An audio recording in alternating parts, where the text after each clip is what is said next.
আজকে তোমাদের সাথে শিক কাবাবের রেসিপি শেয়ার করব।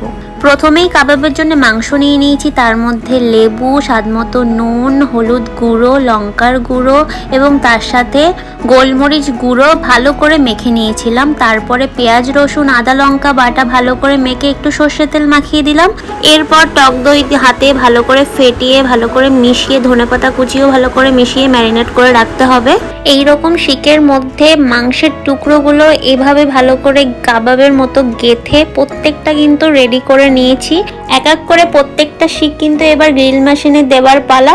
তো প্রত্যেকটা সুন্দর করে ভালো করে গ্রিল করতে হবে, মাঝে মধ্যে ঘুরিয়ে ঘুরিয়ে দিতে হবে এবং মাঝে মাঝে তোমাদের ব্রাশ করে নিতে হবে বাটার দিয়ে। 12 থেকে 15 মিনিট তোমরা এরকম করার পরে যখন লালচে কালার হয়ে আসবে তখনই বুঝবে যে কাবাব তোমাদের তৈরি। শিক থেকে কাবাবগুলো খুব সহজেই কাঁটা চামচ দিয়ে ছাড়িয়ে তোমরা গরম গরম কাবাবগুলো পরিবেশন করে নাও।